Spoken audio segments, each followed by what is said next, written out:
អាយ៉ាពេលនេះបុត្រមានតំណែងក្នុងរាជវាំងហើយមានព្រះអរោះថ្វាយព្រះអង្គទៀតព្រះអង្គច្បាស់ជាលើកដង្កើងត្រកូលហ្វូឆាយើងហើយគ្រប់យ៉ាងនឹងដំណើរការទៅបានល្អមែនអ្នកម៉ែពេលនេះខ្ញុំមានក្តីសុខខ្លាំងណាស់កូនមានក្តីសុខគឺល្អហើយតែកុំភ្លេចមើលសភាពខាងមុខផងព្រះអង្គតែងតែបណិតដល់តកូលកាយហើយមេត្តាដល់តកូលអ៊ូឡានណាឡាពិសេសគឺអ្នកមនាងអ៊ូឡានណាឡាបើអតីតរាជាមិនសពតិជាមួយនឹងកូនទេនោះដល់ពេលនោះតំណែងម្ចាស់ស្ត្រីច្បាស់ជាធ្លាក់ទៅលើដៃគេមិនខានហើយប៉ុន្មានឆ្នាំមកនេះកូនក៏ត្រូវប្រយ័ត្នខ្លួនឲ្យបានល្អប៉ុន្តែខាងមុខកូនត្រូវតែប្រយ័ត្នប្រយែងសម្ដេចអ្នកម៉ែកូននឹងចាំទងសំណាងល្អគេនោះគឺជាមនុស្សដែលព្រះអង្គមេត្តាប៉ុន្តែគេមិនទាន់មានទីជាតិមនុស្សស្រីត្រូវពឹងលើកូនប្រុសដំបងណាអ្នកម៉ែបើសិនជារក្សាតំណែងម្ចាស់ស្ត្រីបានកូននឹងមានអ្វីគ្រប់យ៉ាងកូនមិនចាំបាច់ទៅឆ្លោះប្រកាច់គេក៏មិនហ៊ានឆ្លោះប្រកាច់ជាមួយកូនដែរម្ចាស់ស្ត្រីមានសវណ្ណីត្រូវណាក៏ប៉ុន្តែបើមិនធ្វើអីសោះតើកូនអាចគ្រប់គ្រងអ្នកមនាងទាំងនោះបានយ៉ាងម៉េចទៅអ្នកម៉ែនិយាយបែបនេះមានន័យថាតាំងពីកូនរៀបអភិសេកជាមួយព្រះអង្គគួរតែដឹងក្នុងរាជវាំងមានមនុស្សចាស់មកច្រើនណាស់ក៏មានមនុស្សថ្មីមកច្រើនដែរមកធ្វើជាអ្នកមនាងក្នុងរាជវាំងកូនត្រូវគិតឲ្យបានច្រើន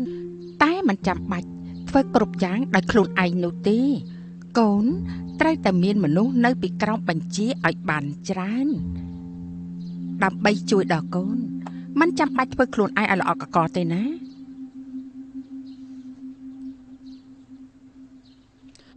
ម្ចាស់ស្ត្រីមិនបាច់ជន់ដំណើរអ្នកម៉ែទេ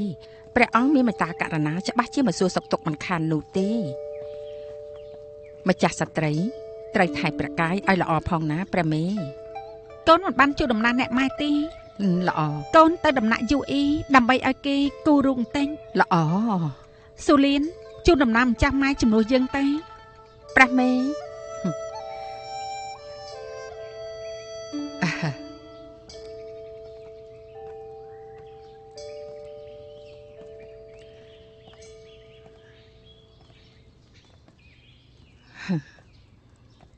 ស៊ូលីន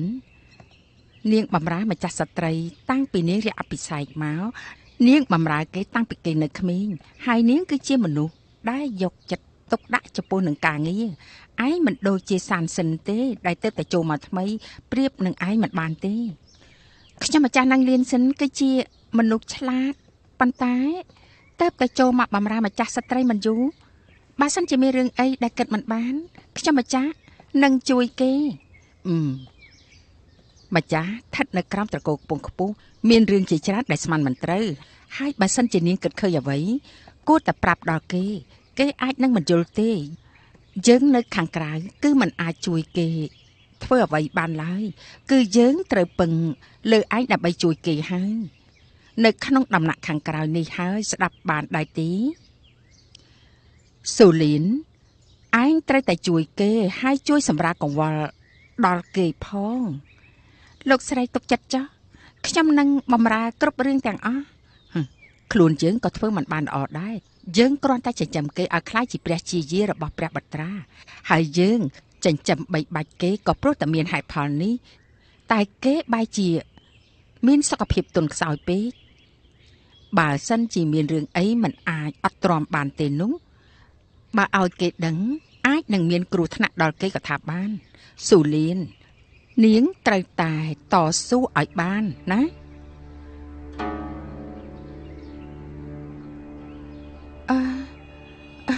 លោកស្រីនាងខ្ញុំដឹងច្បាស់ហើយខ្ញុំម្ចាស់នឹងគិតជំនួសម្ចាស់ស្ត្រីបើមានរឿងអីខ្ញុំម្ចាស់ធ្វើបានខ្ញុំម្ចាស់មិនធ្វើឲ្យម្ចាស់ស្ត្រីកង្វល់នោះទេ ល្អណាស់នាងជាក្មេងល្អមែនមាននាងនៅទីនេះម្ចាស់ស្ត្រីមិនចាំបាច់ខ្លាចអ្វីនោះទេអរគុណដែលសរសើរគឺយើងអស់បារម្ភហើយមានអត្ថន័យល្អអ៊ីស៊ឺស៊ីនបេះដូងញាប់ញ័រខ្ញុំម្ចាស់យល់ថាបេះដូងញាប់ញ័រពេលដែលនៅមានជីវិតពីអធិប្បាយនេះគឺយើងចូលចិត្ត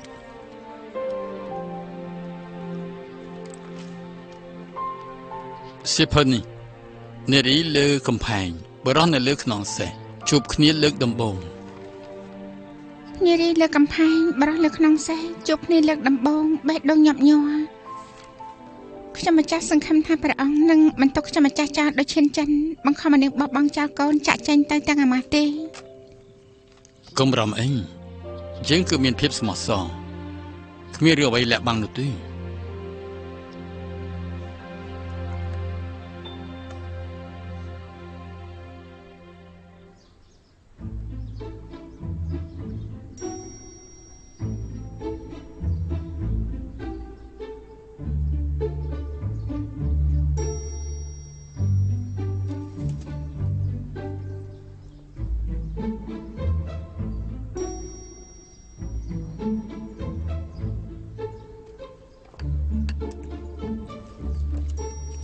ទូលបង្គំថ្វាយព្រះពរអ្នកមនាងសៀនហ្វើយក្រាបឡើងមកទូលបង្គំត្រឹងអង្គុយថ្វាយព្រះពរអ្នកមនាងសៀនហ្វើយសង្ឃឹមថាអ្នកមនាងមិនដាក់ទោសទេចុះខ្ញុំអង្គុយតែគ្មានបញ្ហាទេអ្នកម្ចាស់ឡាងយើងបានលើពីព្រះអង្គនៅភាពជំនាញគោរពរបស់លោកដូច្នេះហើយតែយើងចង់មើលសំទោទូលបង្គំគឺជាជាងសិល្បៈនៅក្នុងរាជវាំងជាច្រើនឆ្នាំប៉ុន្តែនៅឆ្ងល់នឹងតំណែងជាច្រើនទូលបង្គំទើបតែចូលគាល់ម្ចាស់ក្សត្រីនិងមហាក្សត្រយាននេះប៉ុន្តែទូលបង្គំមិនធ្លាប់ឃើញនរណាម្នាក់ស្រស់ស្អាតដូចជាទ្រង់ដែលស្ថិតនៅក្នុងរូបគំនូរស្ត្រីក្នុងរបងសុទ្ធតែស្រស់ស្អាតប៉ុន្តែទូលបង្គំមិនអាចគូររូបទាំងអស់នេះបានទេគ្រាន់តែបានគូរគំនូររូបព្រះអង្គហើយនឹងម្ចាស់ក្សត្រីទូលបង្គំសង្ឃឹមថានឹងមានថ្ងៃណាមួយទូលបង្គំនឹងគូររូបអ្នកមិននាងឲ្យស្អាតហើយឲ្យគេកោតសរសើរម្ចាស់ស្ត្រីគឺជាព្រះជាយាយឯករបស់ព្រះអង្គដូច្នេះមានតែព្រះអង្គនិងម្ចាស់ស្ត្រីប៉ុណ្ណោះទើបអាចជាគូនឹងគ្នាបានស្រីស្នំនឹងអ្នកផ្សេងទៀតមិនអាចធ្វើបានទេមិនដូចជានៅនគររបស់លោកទេកន្លែងដែលទូលបង្គំនៅប្តីអាចយកប្រពន្ធបានតែម្នាក់ទេមិនអាចយកច្រើនអ្នកបានឡើយមានតែម្នាក់ទេពិតជាមានរឿងបែបនេះមែនលោកលេងសើចទេទូលបង្គំមិនបានលេងសើចទេអញ្ចឹងមានន័យថានគររបស់លោកមនុស្សប្រុសស្រឡាញ់មនុស្សស្រីបានតែម្នាក់ទេមែនទេហើយគេមិនអាចទៅស្រឡាញ់ស្រីផ្សេងទៀតបានទេ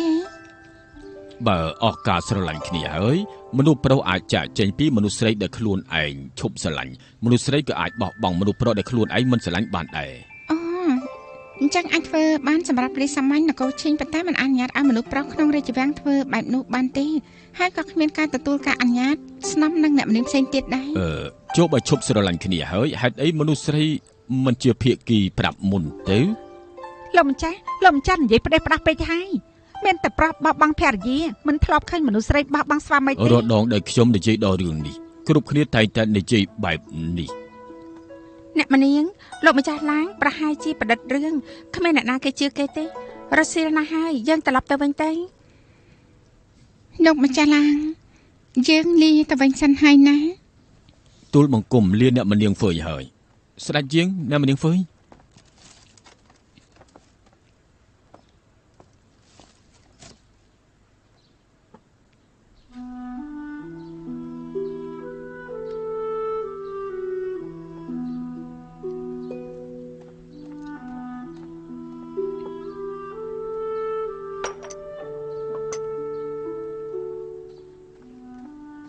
អ្នកម្នាងក្រោយពីត្រឡប់មករីដំណាក់យូអ៊ីត្រង់ដែនដងខ្លាំងណាស់ក្រោយពីបានស្ដាប់សម្ដីរបស់លោកម្ចាស់ឡាងយើងមានអារម្មណ៍ថាដូចជាត្រូវចិត្តណាស់កុំតែចាប់អារម្មណ៍សម្ដីលោកម្ចាស់ឡាងអីហេតុអីមនុស្សប្រុសមិនចូលចិត្តស្រីស្អាតហើយក៏មិនយកធ្វើជាស្រីស្នំប៉ុន្តែយើងយល់ថាពាក្យសម្ដីរបស់គេគឺជាពាក្យដែលនៅក្នុងចិត្តរបស់មនុស្សស្រីត្រង់មានសវណ្ណ័យអីប៉ុណ្ណេះហើយត្រង់លំបាកមិនគ្រប់គ្រាន់ទេអីសវណ្ណ័យបែបនេះត្រង់អាចដាក់ទោសបានណាយើងគ្រាន់តែនិយាយមនុស្សស្រីណាខ្លះដែលកើតមកខ្លាចទៅជាស្រីស្នំមានប្រពន្ធឯណា ដែលចង់ចែកស្វាមីជាមួយនឹងស្រីដតីនោះ ស្វាមីត្រង់អាចនិយាយជាមួយតែខ្ញុំម្ចាស់ប៉ុណ្ណោះបើសិនជាមានអ្នកណាគេស្ដាប់វិញនោះ យើងដឹងហើយ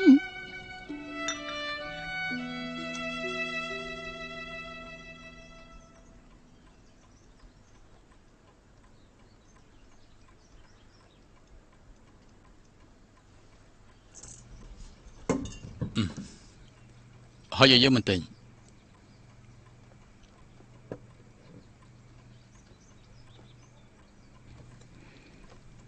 ព្រះអង្គខ្ញុំម្ចាស់យល់ថាបើសិនជាស្វាមីមានភរិយាតែម្នាក់ហើយគេគ្មានភរិយាផ្សេងទៀត អ្នកមនាងពិតជាល្ងងហ៎ហើយបានជាអ្នកមនាងយកសម្ដីរបស់លោកម្ចាស់ឡាំងស៊ីងយើងនឹងចេញរៀបបញ្ជាមិនឲ្យអ្នកណាទៅរំខាននៅពេលដែលគេកំពុងទៅគោរពនោះទេ ខ្ញុំម្ចាស់គ្រាន់តែគិតតែប៉ុណ្ណោះ ការគិតគ្មានប្រយោជន៍កុំគិតមើលទៅលោកម្ចាស់ឡានស្ថិតនៅក្នុងវ័យជរាដូច្នេះកុំនិយាយខុសច្បាប់អី ខ្ញុំម្ចាស់ដឹងខ្ញុំម្ចាស់គ្រាន់តែគិតថាបើសិនថ្ងៃណាមួយមនុស្សប្រុសក្នុងលោកមានភរិយាតែម្នាក់มันមានប្រពន្ធចង់បើសិនជាស្វាមីភរិយាទាំងអស់ស្រឡាញ់គ្នាមួយទល់នឹងមួយភរិយាច្បាស់ជាស្រឡាញ់ស្វាមីអភិចិត្តពីខ្លាំង បានហើយលោកម្ចាស់ឡានគឺនៅក្នុងដំណាក់យួរគឺតែងតែនិយាយបែបនេះនិយាយស្មានថាគ្មាននរណាគេមិនគិតពីសម្ដីការពិតនោះទេក្រៅពីអ្នកមនាងហើយនោះ ខ្ញុំម្ចាស់គិតថាបើសិនរឿងនេះពិតនោះគឺជារឿងល្អណាស់គ្រប់គ្នាអាចនឹងស្មោះត្រង់មួយទល់នឹងមួយហើយគ្មានថ្ងៃក្បត់គ្នានោះទេ សម្ដីល្ងងខ្លាំងយូអ៊ីនាងជាស្ត្រីរស់នៅក្នុងរាជវាំងត្រូវជឿជាក់លើពាក្យការព្រានប្រដៅរបស់ហុងជឹងការដែលធ្វើព្រះជាយី ប៉ុន្តែនោះគឺជាវិធីក្រៅផ្លូវការរបស់ហុងជើ វប្បធម៌លោកខាងលិចនឹងមិនស័ក្តិសមជាមួយនឹងប្រពៃណីពួកយើងនោះទេ វប្បធម៌ខុសគ្នាប៉ុន្តែបេះដូងមនុស្សប្រុសមនុស្សស្រីទាំងអស់នោះមានដូចគ្នាទាំងអស់ហ្នឹងឬក៏បេះដូងរបស់ព្រះអង្គវាលោតគ្រាន់តែដើម្បីរស់រានមានជីវិតទេ បានហើយឈប់និយាយទៀតទៅ បន្ទូលរបស់ព្រះអង្គនៅថ្ងៃនេះខ្ញុំម្ចាស់នឹងចងចាំទុកខ្ញុំម្ចាស់មិនហ៊ាននិយាយរឿងអត់ប្រយោជន៍ទាំងអស់នេះទៀតទេខ្ញុំម្ចាស់នឹងស្ដាប់បង្គាប់ឲ្យធ្វើតាមឲ្យបានល្អដោយក្តីគោរពខ្ញុំម្ចាស់ទូលី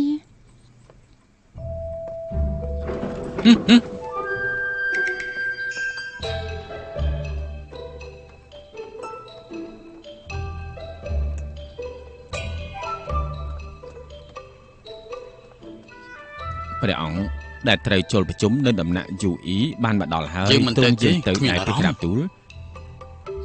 ក្រាបទូល ទីយើងទៅកន្លែងដើមវិញ ក្រាបទូល យឺតយឺត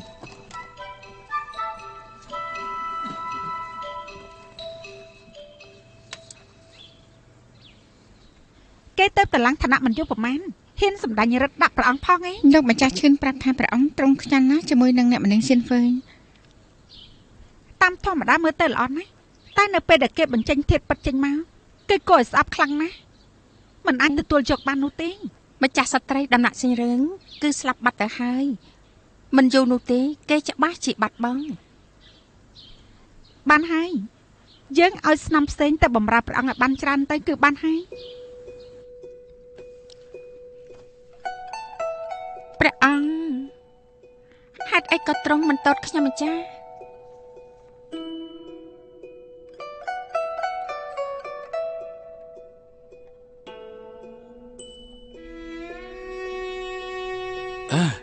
យើងអស់កម្លាំងហើយ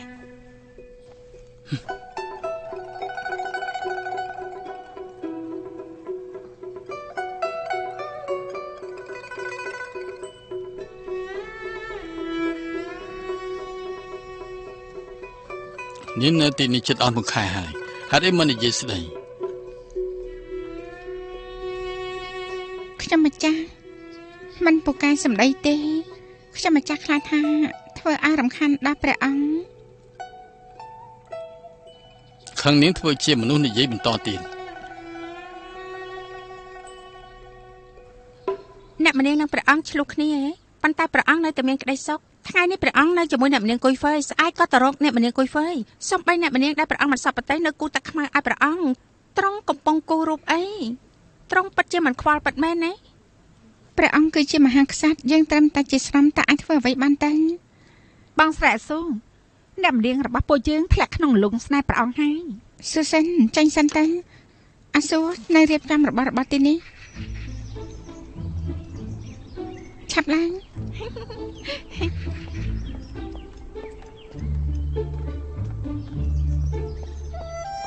ព្រះអង្គ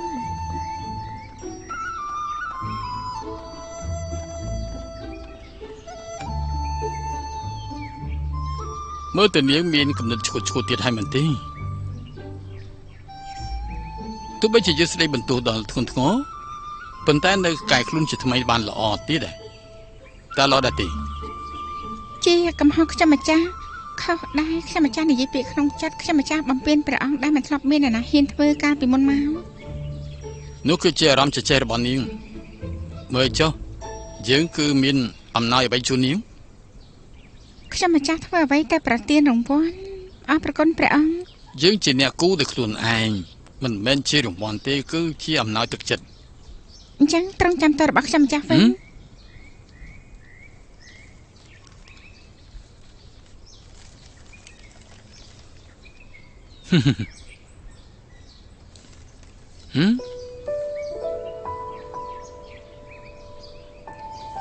ខ្ញុំម្ចាស់ស្អាតណាស់ ជាគំនូរនៅសំណាក់ជាស៊ីន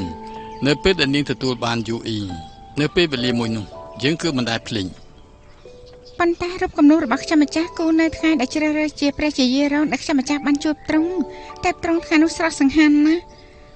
ហើយមួយក៏ស្អាតម្យ៉ាងទៀតក៏សង្ហាតែសំគ្នាដែរទេណោះ ជឿមិនសមគ្នានោះទេយើងមានរូបគំនូរជាមួយនឹងម្ចាស់ស្ត្រីប៉ុន្តែយើងគ្មានគំនូរជាមួយនឹងនាងទេដូច្នេះយើងគូររូបតូចមួយ នោះគឺគូដែលខុសអារម្មណ៍ខុសការសម្ដែងអ្វីក៏ខុសគ្នាតែបើស្ថិតនៅក្នុងរូបគំនូររួមគ្នាប្រហែលជាសមជាង យើងអាចថាស័ក្តិសមនឹងគ្នាយើងក៏បញ្ជាលោកម្ចាស់ឡើងធ្វើជាគម្របដើម្បីរក្សាទុក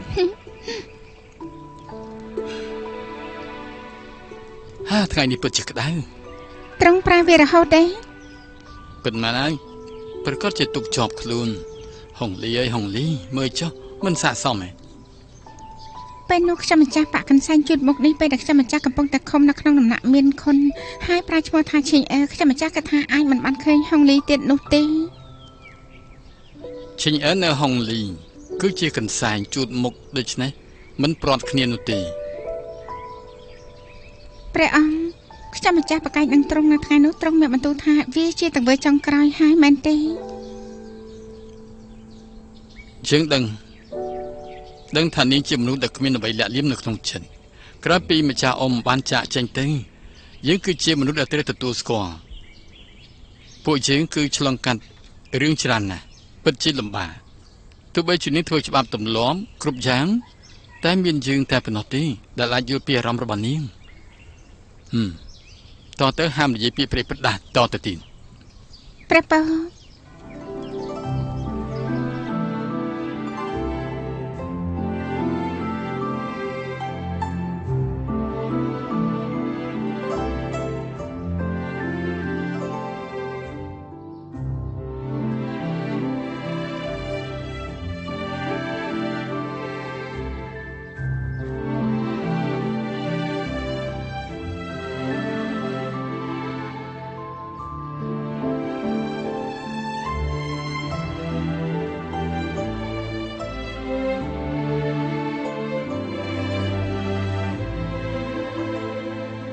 ផ្កានៅក្នុងដំណាក់ពិតជាប្លែកភ្នែកមែន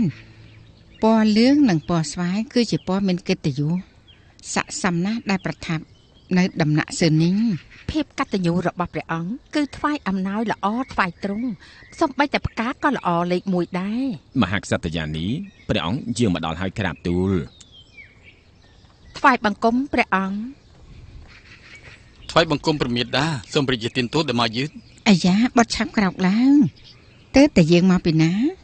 បត់មកពីសំណាក់យ៉ាងហ្វាំងគឺមើលឧបករណ៍ពេលនោះក៏ភ្លេចឈឹង នៅជាមួយអ្នកម្នាងសៀនហ្វឺយមែនទេព្រះអង្គនិងអ្នកម្នាងសៀនហ្វឺយចុះសម្រុងគ្នាល្អណាស់បត់ចាំទុកថាក្នុងរាជដំណាក់ខាងក្រៅមានមនុស្សខ្លំមើលច្រើនណាស់ភ្លៀងធ្លាក់កាន់តែខ្លាំងពួកគេកាន់តែរងា បាបបាត់រវល់នៅជាមួយគេនឹងធ្វើឲ្យស្នំផ្សេងទៀតមានភាពចំណែនក្រាបទូលបាត់នឹងចងចាំទុំលើកក្រោយមកមានទៀតទេមកសើក្រយាជាមួយមេដាខាងក្នុង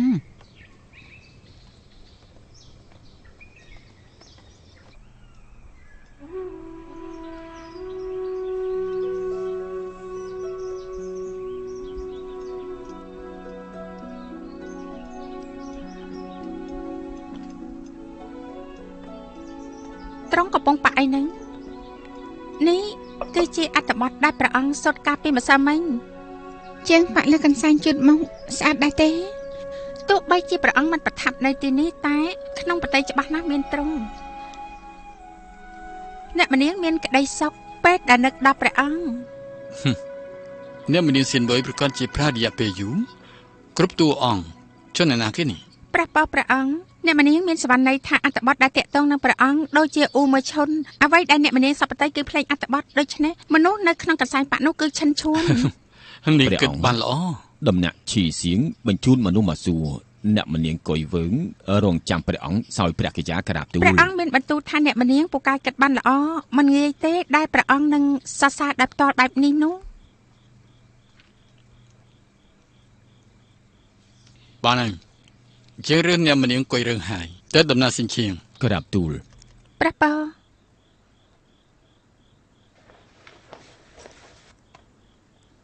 អ្នកម្នាងយ៉ាងម៉េចមានរឿងអីព្រះអង្គសពតិយកកសែងប៉ាក់របស់ទ្រង់ណាតែព្រះអង្គបែរជាទៅដំណាក់អ្នកម្នាងជាព្រះអង្គទ្រង់មិនយាងមកដំណាក់អ្នកម្នាងនោះទេព្រះអង្គមានផែនការហើយតែសារធ្វើអីទៅ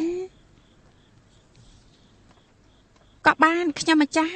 នឹងកំដរត្រង់នៅទីនេះចាស់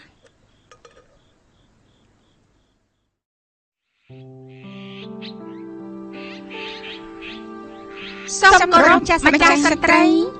ក្រោកឡើងអង្គុយតាមកន្លែងទៅអរប្រកបម្ចាស់ស្ត្រី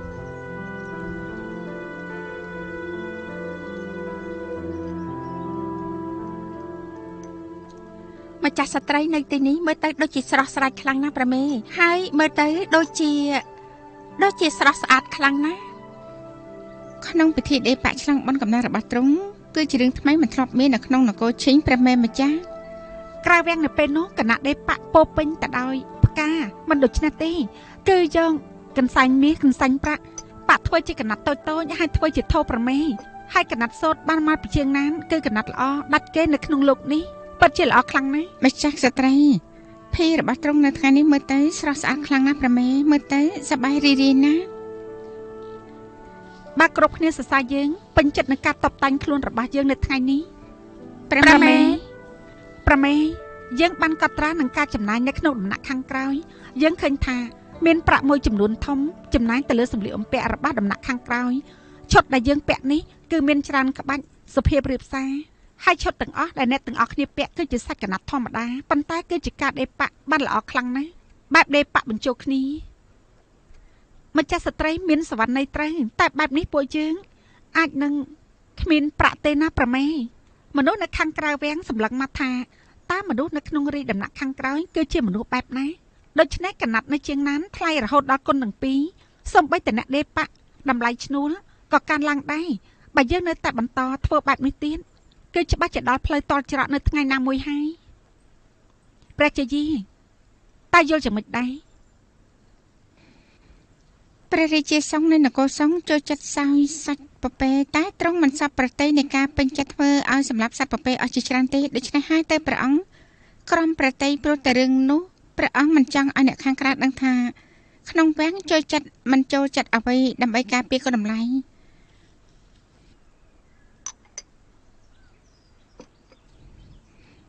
ម្ចាស់ស្ត្រីធ្វើនេះត្រូវណាគឺព្រះអង្គតែងមានបន្ទូលថាអធិរាជខាងស៊ីហើយនិងអតីតព្រះរាជាទ្រង់តែងតែជួយដល់រាជឲ្យរួចផុតពីភាពលំបាកហើយទោះជាចង់ឲ្យប្រជារាស្ត្រលំបាកយ៉ាងណាយើងក៏មិនត្រូវធ្វើឲ្យដំណាក់ខាងក្រោយអញែអញ៉ៃដែរចាស់ចំណែកកូនចៅនៅសល់ទ្រព្យសម្បត្តិបព្វបរោះប្រើប្រាស់យ៉ាងម៉េច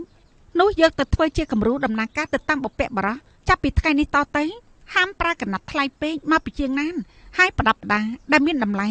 ក្រែមម្សៅនិងរបស់ប្រើប្រាស់នៅរដូវរងាប្រើស្មើគ្នានឹងចំណាយពាក់កណ្ដាលប៉ុណ្ណោះឯដំណាក់សៀនហ្វាំងមើលថែប្រាក់បត្រាបត្រីដកចេញមួយចំនួនដែរព្រះមេ ព្រះមេ ម្ចាស់ស្ត្រីទ្រង់មកចត់ហើយនឹងសន្សំសំចៃណាស់ យើងគួរតែធ្វើបែបនោះគិតទៅទាំងអស់6រាជដំណាក់យើងគឺជាគំរូដល់អ្នកទាំងអស់គ្នាទ្រង់កុំភ្លេចអសនណាការលំបាករបស់បព្វបរោះដែលសាងនគរនេះឡើង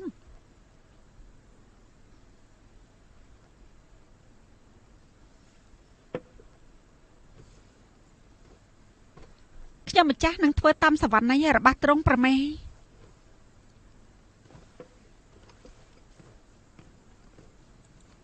ខ្ញុំម្ចាស់នឹងធ្វើតាមសវណ្ណីរបស់ទ្រង់ព្រះមេម្ចាស់ ឈុនស៊ីពេលទៅដល់ឲ្យម្ចាស់ស្ត្រីពិនិត្យមើលម្ដងទៀតព្រោះទ្រង់ត្រូវកាត់កណាត់នេះកាត់ឈុតថ្មីថ្វាយព្រះបត្រាទី3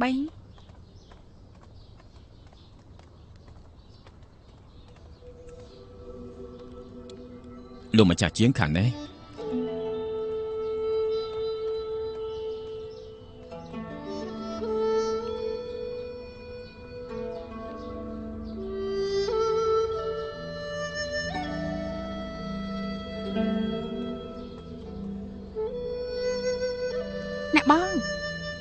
អ្នកបងខាងនេះ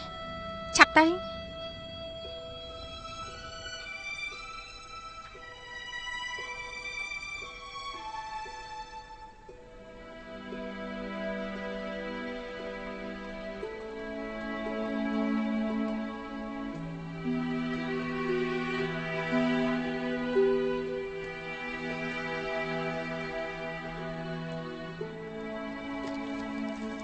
អាស៊ូយើងអាមិនតាន់ចាប់ទេ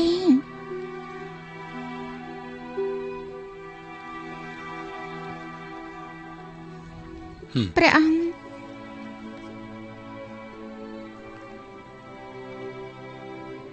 ចាំមិញខានជួបយើងយូរមើលទៅដូចជាប្លែកហើយបានជាមើលយើងដូចជាឆ្ងល់បែបនេះទៅវិញ ខ្ញុំម្ចាស់ជួបព្រះអង្គតែបែរជាមិនបានគួរសមប៉ុន្តែមើលទៅទ្រង់នៅតែស្រស់សង្ហានេះមកពីព្រះអង្គមានការមើលថែបានយ៉ាងល្អ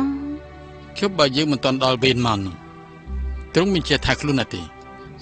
ច្បាស់ជាល្អណាស់ព្រះពរគ្រាន់តែខ្ញុំម្ចាស់មិនអាចចូលគាល់ព្រះអង្គបានទេ ជាងគឺនៅទីនេះហើយ អេទឹកតែនេះតិចអស់ហើយចាំខ្ញុំម្ចាស់អាស៊ូដូរថ្មីអាស៊ូ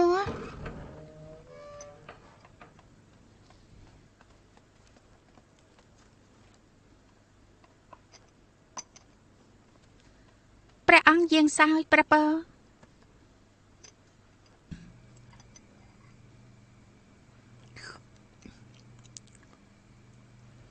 នេះធ្វើពីក្របអ្វីទៅ ខ្ញុំម្ចាស់ដឹងថាព្រះអង្គទៅតែសោយកាយារួចអាកាសធាតុត្រជាក់គេចំអិនសាច់ថ្វាយព្រះអង្គតែនេះជួយកម្ចាត់ជាតិខ្លាញ់និងជួយរំលាយអាហារក្នុងក្រពះណាព្រះពរ ឆ្លាតហើយចេះយកចិត្តទុកដាក់នេះជាការវឹកហាត់ខ្លាយទៅជាមនុស្សល្អ ព្រះជាយាតែងតែបង្រៀនខ្ញុំម្ចាស់អំពីរឿងនេះជាញឹកញាប់ណាស់ទ្រង់តែងតែនឹកដល់ព្រះអង្គថាទ្រង់សោយកាយាហើយនៅអាកាសធាតុបែបនេះខ្ញុំម្ចាស់បានឮស្រគាតិចឲ្យព្រះពរ បានហើយនាងចេញទៅ ព្រះពរ បៀមិនផ្លែងនោះទេដែលយើងមករកនាងអញ្ចឹងនាងគួរតែរកយើងខ្លះផង មិនមែនតែខ្ញុំម្ចាស់ទេដែលព្រះអង្គត្រូវការនោះស្អែកនេះខ្ញុំម្ចាស់នឹងតែចែកចាយមនុស្សគ្រប់គ្នានៅរាជដំណាក់ខាងក្រោយ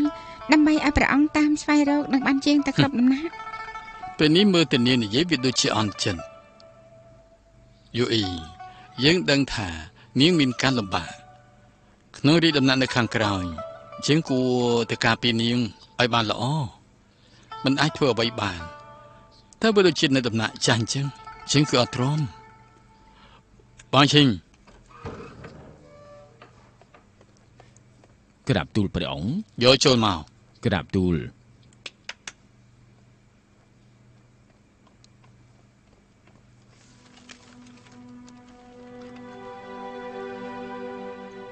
ភាពម៉ត់ចត់នាំមកនៅកេរ្តិ៍ឈ្មោះយើងសរសេរឲ្យនាង ភាពម៉ត់ចត់នាំមកគេឈ្មោះសំដៅទៅលើអ្វីទៅ ក្នុងអត្តន័យស៊ីជម្រៅរបស់នារីម្នាក់មានគុណធម៌នាងត្រូវតែគោរពរាប់ពាន់ឆ្នាំអ្វីដែលយើងផ្ដល់ឲ្យអញ្ចឹងត្រូវម៉ត់ចត់ នោះគឺជាបំណងរបស់ព្រះអង្គប៉ុន្តែខ្ញុំម្ចាស់មិនចាប់អារម្មណ៍នោះទេព្រះពរ អញ្ចឹងយើងប្រាប់អ្វីដែលនាងចាប់អារម្មណ៍ស្នេហាចាប់ផ្ដើមរាងកាយនិងបទភ្លេងបរិសុទ្ធនៅក្នុង កំផែង ដូច្នេះត្រូវចងចាំផងទៅវាពោពេញទៅដោយពាក្យទៅនេះបានអញ្ចឹងខ្ញុំម្ចាស់ចូលចិត្តកំណួននោះណាព្រះពើជើងរីដែលនាងពេញចិត្តវ៉ាងឈីងយករៀបចំទៅព្យួរនៅដំណាក់យ៉ាងស៊ីទៅក្រាបទូល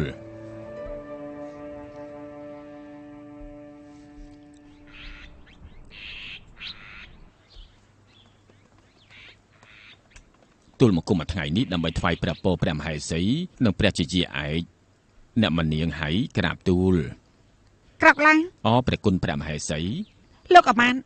តើលោកមកទីនេះធ្វើអីដែរទៅម្ចាស់ស្ត្រីមានសវណ្ណន័យថាពេលនេះធ្លាក់ព្រិលគឺជាច្រើនថ្ងៃអាកាសធាតុកាន់តែត្រជាក់មកជាទូលមកគុំធ្វើកន្ត្រកដាក់ផ្កាដើម្បីយកមកថ្វាយព្រះនាងគ្រប់ព្រះអង្គក្រាបទូលដើម្បីឲ្យស្រស់ស្រាយក្នុងចិត្តម្ចាស់ស្ត្រីពិតជាប្រតិយល្អមែនហើយព្រោះខ្លួនយើងត្រជាក់ណាស់ហើយយើងមិនចូលចិត្តកណាប់ទេត្រូវអរគុណម្ចាស់ស្ត្រីដែលយល់ពីប្រតិយរបស់យើងម៉ូស៊ីងដំបូងទូលមកគុំចូលទៅដំណាក់ជីសៀនហើយនឹងដំណាក់ជីយ៉ាងដូច្នេះទូលមកគុំយកថ្វាយព្រះជាជាឯកនិងព្រះជាជារងអរគុណហើយលោកអាម៉ាន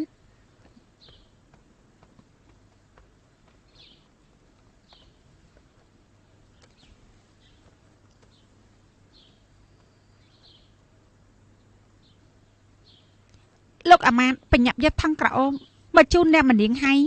ប្រយ័ត្នគេថាយើងមើលថែនាងមិនបានល្អទេដូច្នេះទូលមកគុំច្បាស់ជាប្រគល់ឲ្យបានគ្រប់គ្នាហើយមកឆាប់យកមកអញ្ចឹងទូលមកគុំថ្វាយបង្គំលាអរគុណលោកអាម៉ានជូសៀនប្រទានរង្វាន់ដល់លោកអាម៉ានទេប្រគុណព្រះមហេសីទូលមកគុំថ្វាយបង្គំលាថងក្រអូមគឺជាទឹកប្រទេសរបស់ម្ចាស់ស្ត្រីពួកយើងកុំភ្លេចយកដាក់ជាប់ខ្លួនឲ្យសោះណាគឺច្បាស់ជាដឹងហើយបានហើយនៅឈរធ្វើអីទៀតត្រឡប់ទៅដំណាក់វិញទៅ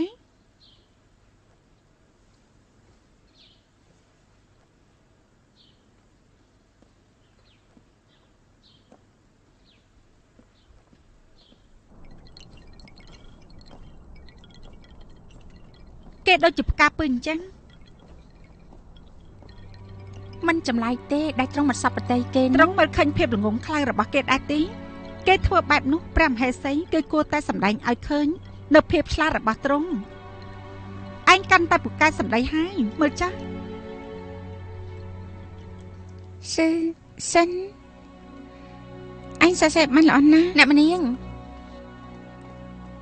មនុស្សនៅក្នុងកាន់តែចង់ធ្វើបាបពួកយើងខ្លាំងឡើងហើយថងកោបពណ៌សដែលម្ចាស់ស្ត្រីប្រទានឲ្យដើម្បីចែកមនុស្សនៅក្នុងដំណាក់ខាងក្រោយคล้ายតែជាថងកណាត់ចាស់ៗដែលគេប្រើរួចហើយខ្ញុំម្ចាស់ទៅទទួលមិនបានពិនិត្យបត់ចត់ពេលបើកមើលខាងក្នុងគេប្រើរួចហើយ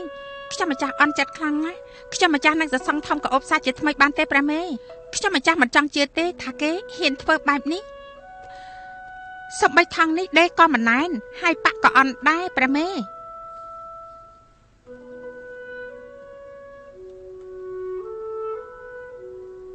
តាមផ្លូវដែលខ្ញុំមកទីនេះឈិនលីបញ្ញាប់ចូលមកដំណាក់ស៊ិនហ្វូដើម្បីចែកថងក្រអូបសាច់ប៉ាក់និងសាច់កណាត់ល្អខ្លាំងណាស់គឺពិតជាល្អមែនពួកគេគឺពិតជាមនុស្សលំអៀងពិតមែនបានហើយរបស់នេះអាចប្រាប់បានទុកសិនទៅមែនហើយអាស៊ូទុកឲ្យយើងបានហើយពេលដែលយើងត្រឡប់ទៅវិញយើងនឹងដេកបានល្អណាស់ដើម្បីយកវាមកប្រើប្រសើរជាងបង់យកទៅបោះចោលណាត្រូវហើយឡានមានចរិតលក្ខណៈរៀបរយល្អណាស់ខ្ញុំម្ចាស់គឺជំនាញនៅខាងនេះខ្ញុំម្ចាស់នឹងធ្វើឲ្យវាស្អាតជាងរបស់ដើមតែនេះពិតជាយល់ព្រមដល់លេងឈុនលីទៅដោយស្រួលបែបហ្នឹងហ៎បងស្រីស៊ូស៊ីនទុកឲ្យខ្ញុំទៅបានហើយបើឯងទៅម្នាក់ឯងអាចទប់ទល់ជាមួយពួកគេបានយ៉ាងម៉េចចុះបើពួកគេធ្វើបាបឯងវិញនោះលោកម្ចាស់ជាងស៊ូស៊ីន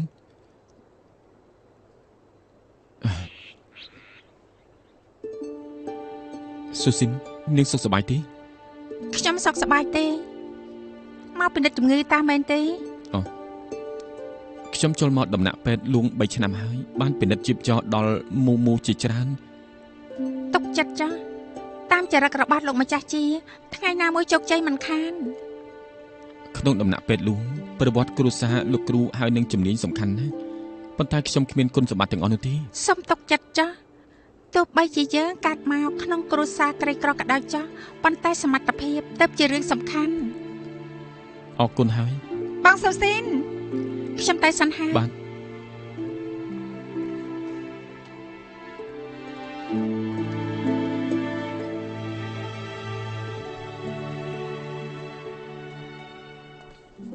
បងសុស៊ីន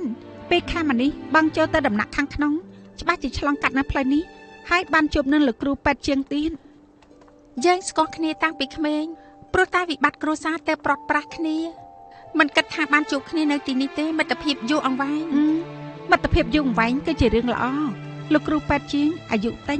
ហើយខ្ញុំខ្លាចថាគេលំបាកនៅក្នុងដំណាក់របស់ពេទ្យលួងណា គេនិងយើងគ្រាន់តែជាអ្នកបម្រើដូចគ្នាបើធ្វើការបានល្អអាចនឹងមានឱកាសល្អដូចគ្នាមិនត្រូវក្នុងវាំងអ្នកណាដែលមិនមែនអ្នកបម្រើព្រះអង្គ បងស្រីពិតជាមានការព្យាយាមមែន មានតែមិត្តភាពប៉ុណ្ណោះទៅជារឿងសំខាន់ អេបងស្រីខ្ញុំឮមកថាព្រះអង្គក៏ហៅឲ្យជល់គន់នៅដំណាក់តន្ត្រីជាញឹកញាប់ទៀតផងណា មែនទេទំនងជាស្ទាត់ជំនាញអ្នកណាពូកែជាងព្រះមហេសីទៀតទៅហេតុអីព្រះអង្គមិនហៅព្រះមហេសី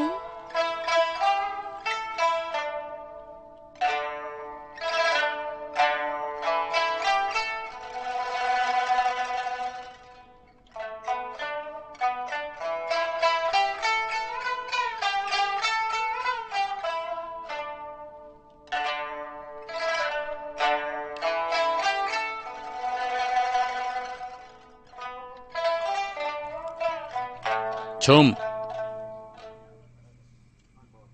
មានមនុស្សម្នាក់លេងខ្សែចង្វាក់អ្នកណាគេ គឺខ្ញុំម្ចាស់ នាងមានថ្វីដៃមិនអន់នោះទេ ខ្ញុំម្ចាស់បារម្ភធ្វើខុសទៅខ្ញុំម្ចាស់អារម្មណ៍ដានដងបើសិនជាអ្នកស្ដាប់គ្មានភាពជំនាញគឺពិបាកនឹងបែងចែកខ្លាំងណាស់ព្រះពរក្រោយពីត្រូវព្រះអង្គចាប់បានហើយខ្ញុំម្ចាស់ព្រមនឹងកែប្រែនៅកំហុសរបស់ខ្ញុំម្ចាស់ព្រមទទួលទោស នាងចង់ថាយើងមានជំនាញនៅក្នុងការស្ដាប់ បើសិនជាអ្នកលេងតន្ត្រីខ្សែសង្វាក់នេះជំនាញនឹងចាប់អារម្មណ៍ នាងប្រៀបយើងទៅនឹងជ័យយូដែលជាអ្នកជំនាញតន្ត្រីមែនទេ ព្រះអង្គមានភាពប្រហែលទៅនឹងអ្នកប្រុសជ័យគ្រាន់តែព្រះអង្គមានទឹកប្រតិយទូលាយជាងសូមព្រះអង្គរាជទានទោសដល់ខ្ញុំម្ចាស់លេងខុសចង្វាក់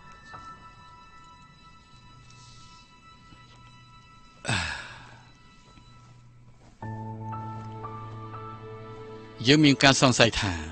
នាងចង់ឲ្យយើងចាប់អារម្មណ៍ពីជ័យយូបានជានាងលេងខុសចង្វាក់បែបនេះ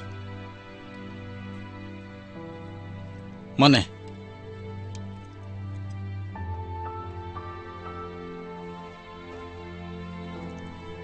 នាងឈ្មោះអីដែរទៅ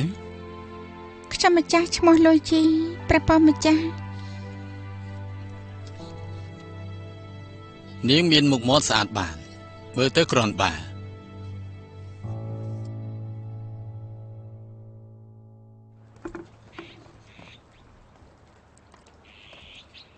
ព្រះអង្គមានបន្ទូលថាការសម្ដែងរបស់ពួកនាងថ្ងៃនេះគឺល្អណាស់គ្រាន់តែមានមនុស្សម្នាក់លេងខុសចង្វាក់បន្តិចស្អែកនេះពេលថ្ងៃមកលេងម្ដងទៀតចុះ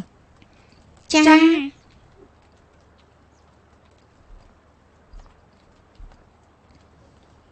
នាងក៏មិនធម្មតាដែរហ៊ានឆ្លើយឆ្លងជាមួយនឹងព្រះអង្គ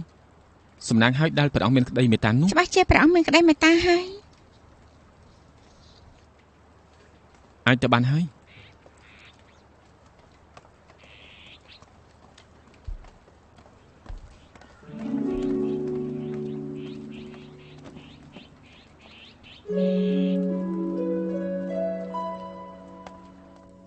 អានេះអានោះ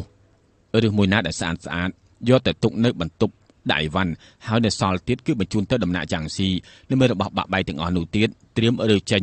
ឲ្យឆាប់ឡើងទៅ លោកអាម៉ា អ្នកមនាងស៊ូស៊ីនហេតុអីក៏មកដល់ទីនេះទូលបង្គំទើបតែយកប្រាក់បៀវត្តទៅដំណាក់យ៉ាងស៊ីហេតុអីបានជាមកដល់ទីនេះ ហេតុអីលោកអាម៉ាសុភាពម្លេះថ្ងៃនេះ អើយអ្នកមនាងស៊ូស៊ីនមិនបានប្រាប់ទូលបង្គំជាមុនព្រះអង្គមានបន្ទូលថារបស់ទាំងអស់នេះគឺត្រូវបញ្ជូនទៅដំណាក់យ៉ានស៊ីហើយមើលចោះជាកំហុសរបស់ទូលបង្គំច្រើនថ្ងៃនេះភ្លេចគិតដល់ដំណាក់យ៉ានស៊ីហើយអ្នកមនាងត្រឡប់ទៅវិញសិនទៅ អាស៊ូហេតុអីក៏នាងមិនតាន់ត្រឡប់ទៅវិញចាញ់មកកន្លះថ្ងៃហើយលើថាមានអំណោយបញ្ជូនទៅដំណាក់យ៉ាងស៊ី ហេតុអីក៏មិនឃើញមានអី ទូលបង្គំកំពុងតែរៀបជញ្ជូនទៅទ្រង់ទតចុះរបស់ទាំងអស់នេះនៅចំពោះមុខទ្វារហើយកណាត់ដីប៉ាក់ល្អនៅមានរបស់ទាំងអស់ទៅទៀតសុទ្ធតែជាវត្ថុមានតម្លៃទ្រង់ទតចុះថងត្រអូផ្កាសនេះគឺសុទ្ធតែជារបស់ល្អបានបញ្ជូនទៅអស់ហើយកុំព្រួយអីណា ទាំងនោះគឺវាមិនអីទេប៉ុន្តែនិយាយដល់ថងក្អូបនេះយើងខឹងខ្លាំងណាស់ពេលមុនហ៊ានយកផ្កាដែលប្រើរួចដាក់ថងក្អូបនេះយកមកឲ្យយើងលើកនេះបែរជាមកធ្វើល្អពួកយើងមិនត្រូវការនោះទេគិតថាយើងនៅដំណាក់យ៉ាងស៊ីបោកងាយស្រួលណាស់ទេហ៎ កុំទាន់ខឹងអីកុំទាន់ខឹងពេលមុនខ្ញុំមិនចាប់អារម្មណ៍ទេនៅនាងសួរណែកុំខឹងមើលចុះនេះសុទ្ធតែជាកណាត់ល្អខ្លាំងណាស់ពណ៌នេះគឺស្អាតខ្លាំងណាស់សមនឹងនាងហើយខ្ញុំប្រញាប់បញ្ជូនទៅឲ្យឥឡូវនេះគឺបញ្ជូនទៅហើយ របស់ទាំងអស់នេះគ្រាន់មើលចូលភ្នែកបន្តិចម្ចាស់របស់ខ្ញុំជាព្រះជាយាតែមនុស្សអាក្រក់គេធ្វើបាបប៉ុន្តែនៅតែទទួលការសន្តោសប្រណីពីព្រះអង្គទៀតណាយល់ដែរទេ មែនហើយ មិនតន់អីផងក៏ហោះឆ្លងមេឃបាន មិនខុសទេ ខ្ញុំយល់ថាលោកគិតបានល្អណាស់ ស៊ូស៊ីនគូគូ ព្រះអង្គប្រទានរាជអំណាចដល់ព្រះជាយាតើមានន័យយ៉ាងម៉េច